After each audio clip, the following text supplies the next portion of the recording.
We're back for part two on digital transformation and digital strategy. Let's jump back in. I have a question, Randall, about speed of decision making, speed of execution. Okay. So many leaders, successful people who failed, have said, I was successful not because I was the smartest or the best, but because I made the decision quickly. And people who maybe missed the boat said, I wish I had done it faster. Okay, so applying this, success factor to digital transformation, we have worked with organizations who spend a lot of time in research mode, comparing, contrasting all the options that they could take. And all of this is eating up time, right? So, is there inherent value in this due diligence project for these big, big, big transformations? And this word is very big. Or at the end of the day, whether you choose option A, B, C, or D, there will be tremendous ROI. And like, why waste the time when so many of the tech tools or options out there? At some point, you're splitting hairs and the outcome's going to be great. And if it's real strategy, you don't really know the outcome, right? Like, what do you think? So I think there's a couple of things here. Number one, there's almost a bit of a step function. Okay. So for example, you can't spend less than X to achieve X. Okay, if you spend less than that, you may as well spend nothing. Right. And so for sometimes larger transformational projects, strategic transformational projects, you have to spend big because your ideas are big, right? You're going to acquire another such and such. You're going to sell off this division. You're going to um, totally turn things around in a particular way. You can't be half pregnant, in other words. So that's one aspect of it. The other the other aspect of it, which is actually fascinating to me, is the question of where does organizational learning come from, right? Because once we get, the rising boat floats all ships, once we have some of that organizational knowledge in place, then it becomes a lot easier for the organization as a whole to be more agile and therefore a lot more successful and more successful at lower cost. So there's two places and two ideas, and because we seem to have been spending a lot of time talking about AI as one of the big transformational sort of pillars right now, let me give you a practical example. One of the two sources is internal. And to recognize within an organization, there's some scouts and rangers, people who got a big interest. It's a big thing for them.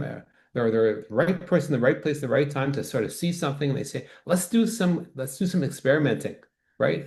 And hopefully there could be a little bit more controlled experimenting, but experimenting just to poke about a little bit.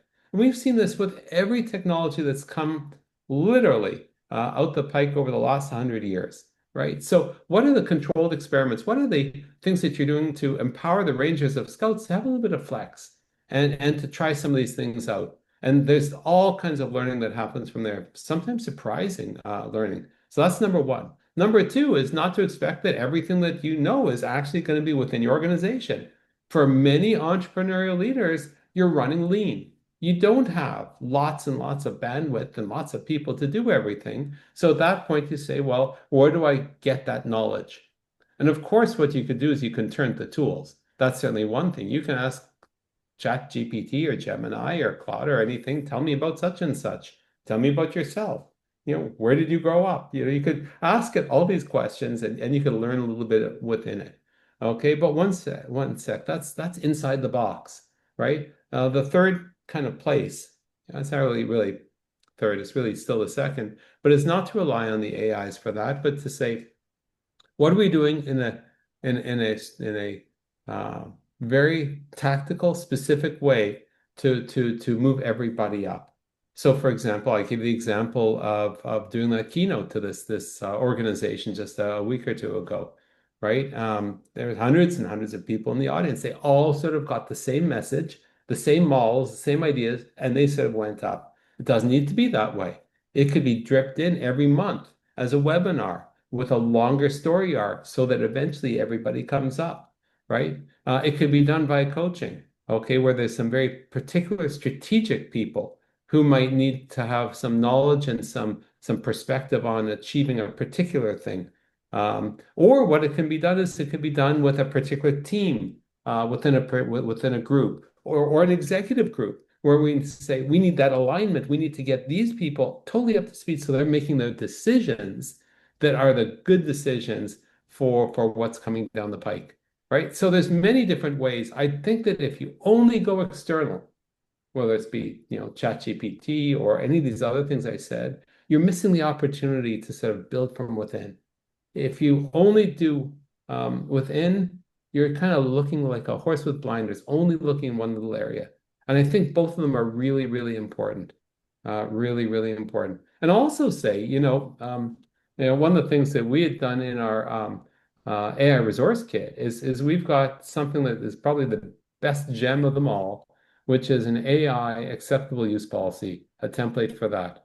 Because many organizations, even if they're not diving in, still are questioning how do we deal with the risk, right? And if we're able to deal with the risk in a way that at least lets people know what they can and can't do and why, hopefully they'll make a lot better decisions as they're doing whatever they're doing. I want to build on the idea of speed of decision making, and the scope of the decisions you're making when it comes to digital transformation.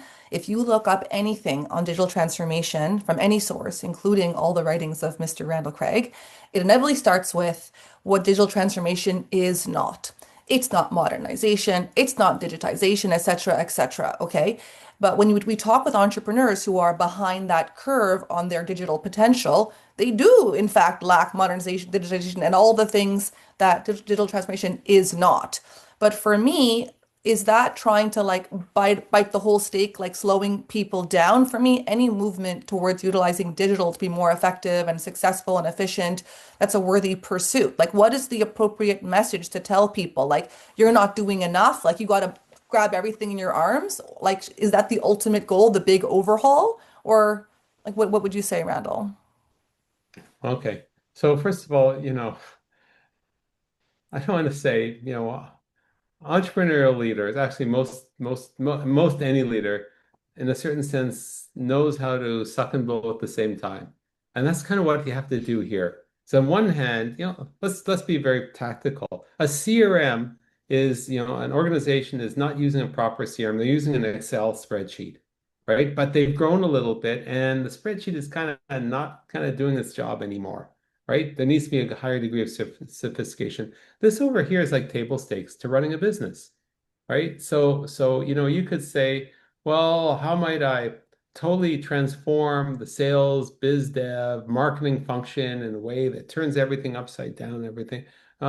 Yeah, maybe you need to do that at a certain point, but right now we got to make sure that we're not keeping this business together with chewing gum and binding twine. We need to make sure that we've got the proper systems and processes and people in place so that the business continues to grow, right? And so that's one thing. Now, but at a certain point, you start to say, well, you know what?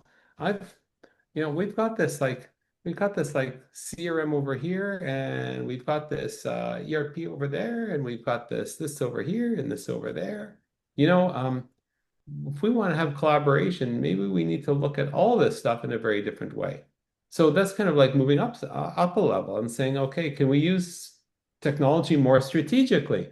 Which, by the way, is a good goal too, right? And then it's a question of really getting to that higher third level, which is to say, okay, is our strategy set right? Okay, are some of these external new influences and ideas and by the way, whether it's something like AI or whether it's something like tariffs and world trade and protectionism, whether it's interest rates going through the roof or going to zero, what or new regulatory, whatever those externalities are, okay, how do we make sure in the next 2 or 3 years that we actually have something that is setting the organization in the right direction to allow the growth to actually happen rather than just this incrementally do this kind of thing, right? Building a business is more than just keeping the wheels on. It's a question of innovation. To your point, Ronnie, it's a question of speed, right? It's a question of accuracy usually, right? It's a question of all those things. But we need to function strategically and tactically at the same time, right? And by the way, that means having some very specific time to deal with the strategy, a specific time to deal with the executive or board alignment, right? Specific time to empower people to do what you're charging them to do, right? At whatever level of the organization. I see someone's come on camera, which I assume means they want to ask a question. I do see a previous question in the chat. I'll just grab that one for us. How do you encourage participation and feedback from team members who are related to strategic change but are not directly involved with decision making? So this is often a problem with strategic design. Okay, and the strategic decision-making process. Number one, there's a question of how do you involve people in the information collection, in the discussions, if they're going to be doing the tactical delivery of the strategy, right? Presumably they know more about their day job and their markets and their touch points than anyone else. So you've got to make sure to find a way to involve them, right? So you're pulling out from them. Number two, you've got to keep people involved in the where the strategy process is. That's the communication along the way. Aha, my input's actually being taken, is being taken. Excuse me. Then the question of saying is, okay, when it comes to the actual strategy work itself, okay, and whether that's taking place at a retreat or whether this is just two or three people literally at a whiteboard. I mean, there's huge range of what that can mean. Doesn't make sense to involve some of these people who are not involved in the decision making to either observe or maybe if there's a break at a certain point to say, hey, listen, is this the time for a reality check? Is this going to fly in the market? Is this going to fly in your department? Is this going to fly with our clientele? And so on. So there can be these little touchy points, etc. The other thing is what's the generic communication to everyone in the organization? What's this point-to-point communication with key people that are going to be responsible for the tactics? Okay, so that's sort of in the planning part. Now, when it's approved, the strategy, then the question becomes, okay, so what are the tactics? And the question is, how do we involve everybody who's involved in the execution in deciding what those tactics actually are, or how the decided upon tactics actually get executed, right? And if they have some empowerment and some ownership of that part of it, it's far more likely for them to be um, actively involved when doing it. But even if you do all these things, like I said earlier in this conversation, there's going to be a certain percentage, okay, that are just the leaders are going to jump on because they believe in what you're doing and it makes sense. And yes, let's go for it, right? There's going to be this big, big, big middle group, and who are going to kind of wait and see a little bit, and we'll see. And then there's going to be the laggards and the people who honestly fight against the change no matter what, right? And as the leaders, the question is, how are you going to work with that leader group?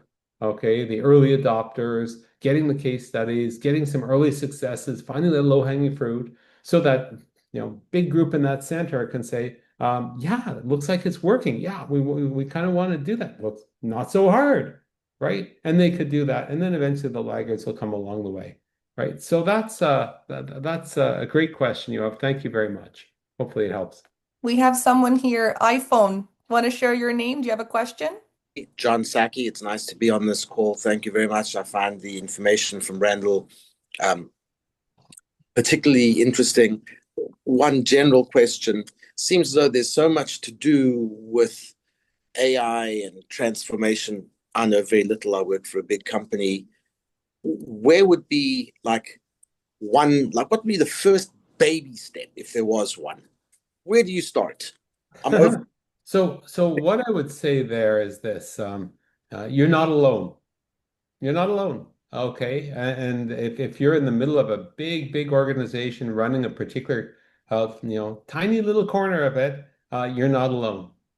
We've been brought in over the years to deal with this specific question in a number of actually some of the largest financial institutions in the country, right? And it's a question of not saying anything against what the policies of the organization are, but it's to level up people as a group. And the reason why I think this is important, because John, I could say to you, well, just sign up for my tip sheet. Every week there's something you can learn it bit by bit by bit by bit by bit, and this will be great. And and so on.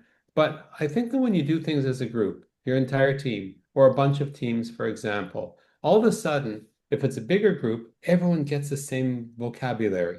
Everyone gets the same ahas. Everyone builds this sort of support network, okay, if you will. In the smaller teams, so if you're running a team of 3 people, six, 8 people, all of a sudden you're able to go deeper by asking specific questions during the session itself. So that's the short version. We've got um, uh, we did a Q&A specifically. It was more of a presentation on AI. A year or two ago, I can't remember, Rania, when it was. So you can certainly look on the Brain Trust Professional Institute website and get that. But honestly, things are changing so fast, right? I think it's very important for small teams to get on the same page. On one hand, I love doing that keynote, hundreds and hundreds and hundreds of people, right? And they all got this one little thing, and they're thinking, okay, I know what I can do. But how much time did I have to actually take questions one-on-one with people, or in super small groups? It wasn't. It's not the right format. But you get a group of 3, 6, 10 people together, all of a sudden, there's a huge amount of learning, right? And some of the learning is understanding what are the right questions to ask, right? What can I do practically?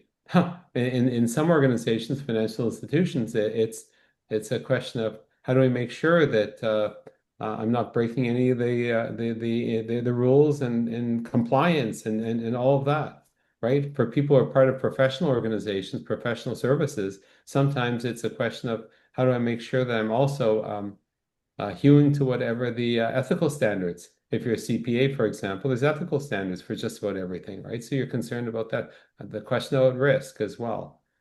Small group or medium group professional development sessions are probably the most effective because you get stuff that's actually relevant to you rather than just generic stuff, right? There's lots of generic stuff out there. So, good question. I, Thank you. I want to add a thought, if I can, to what you were saying, Randall. If you're asking what's the first step, right? I think what Randall answered is very smart because in previous decades, where every tech development was very unique and very new, digital transformation was about the technology and implementing it, and there would always be ROI. But now, science fiction is now. We can really do anything with digital transformation. And right now, digital transformation is really a team sport. And it's not about the technology as much as helping people be successful in their jobs. And the more information they have, like Randall said, alignment, like Donald said, what they don't know, they don't know. You will have a team that can make better decisions, smarter decisions. So I think that the focus on the people, I think, is smart. Like, Yeah. So you took it in a different way, Rania, because I wouldn't have gone that way. But I think it was insightful that you did. And when I say I wouldn't have taken that way, because that's what when I heard you say when you well, talked about it is alignment and it, leveling people up. I think it's so smart because it's not the destination isn't the technology anymore. It's having a workforce that can make yes. decisions that are smart. Yeah. To your point exactly. So here we are talking about digital transformation, and guess what? When it boils right down to is people. Right? And whether it's their jobs, whether it's their progression in the organization, whether it's achieving a particular department's or group's goals, etc. I think that, but the reason why I want to sort of do an and on top of that is that too often, and I think we're seeing this right now, everybody is an expert in AI. Okay, the dog walker is an expert in AI. Like you name it, everyone's an expert in AI. That's just not possible. It's changing too quickly, right? And I think that if we remember that there's what makes an organization isn't the technology that it has in most cases, but it's very much the people and the culture. Okay. When it comes to digital transformation, that's actually a pretty important input. In fact, it's pretty core, right? It's not just the strategic issue, but it's you Ronnie and I back at the office will use this expression. Tools make it possible, but people make it happen. And that's exactly the point. Okay, so we'll keep building on this. If John or others out there are asking, what's the first step? Like, how do we go on this journey? Usually, necessity is the mother of invention. And when things ain't broke, they ain't get fixed, right? So if we live in a company organization where things are good enough, you have good enough metrics, satisfying margins, is that just it? It's good enough, or are the good enough metrics red herrings? And we need to focus on creativity and vision rather than like checkbox KPIs. I I think it's I don't know. I don't know. I'm thinking about me. My kids are adults now, okay, but I remember, if you think about yourself as a parent, if you have children or your kid comes back and says, "I got a B," and you say, "Oh, very good." But when the kid gets a B, how much incentive are they? They're probably thinking that's good enough. That's fine. Okay. If they got a 40% or a 50%, the fire would be underneath them to like get up and get a good mark. If they had 100, it's like, I'm here, I've arrived. But if you got a B, where's the incentive to actually do better? And I think there's a complacency with that, to your point, Rania, that is very dangerous when it comes to um, um, all these KPIs that, where we've just had little changes. And unfortunately, it's compounded by a lot of leaders who might not have the courage or the confidence to actually say, we want to do something transformative here. Why? Because that might affect their compensation. Or board members who may say, well, I think we're doing pretty well right here. We want to ride this as much as we can. Well, how did that work out for the taxi industry? Not exactly well. Uber and Lyft and others, for example. How did that help the hotel industry with Airbnb and so on and so forth? I think having a fine business is very different than having one that can actually take advantage or at least looks at what does transformation look like in our context, right? Newspaper business is a disaster, just a disaster, right? What if years ago they didn't take a look at their business as, newspapers, but they looked at it and as well, we're printers. Well, we're writers, we're editors. Well, we're an ad sales organization. Well, we're a delivery organization to the consumers. Well, we're like all these different businesses, etc. If they looked at that a bit earlier, maybe that would have been a little bit different. So the question is, all this, yes, let's just do what we've done before, right? Is that getting in the way of looking at what kind of strategic change or disruption or transformation might actually make a significant difference? We can't not, okay, use these tools, whether it's AI or others, to incrementally do better. But it doesn't mean that it doesn't give us a pass for doing the heavy lifting, certainly as a leader to say, well, how do we jump shift here, right? How do we make sure that we're not missing something because somebody else is doing this amazing transformation that we're not, right? Or that we're pretending it doesn't exist. Can I come off my soapbox now, Rania? We love it when you're on your soapbox. Oh, Phil's asking a question here. Do you agree that AI transformation is only as good as the input going in? So using team and consulting input can really add to result. What I would say to that is that there's a lot of good within AI right now. I think that where external input can help is solving the you don't know what you don't know problem, right? It can also mean that good questions get asked that you might not have considered. Um, um, yeah, I think it could really add to the result. And the reason why is because if you're going to have these rangers and scouts, okay, doing some crazy things, okay, think about this incredible, creative, innovative kind of like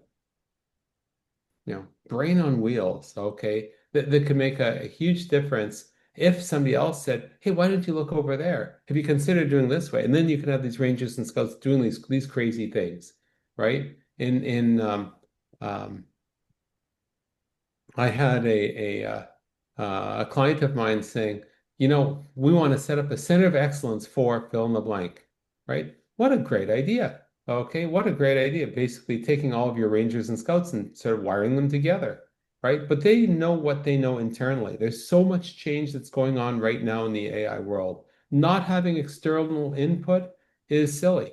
On the other hand, getting a junior from a from large consulting house and everything, is that the talent that you need, or do you need the partner, right?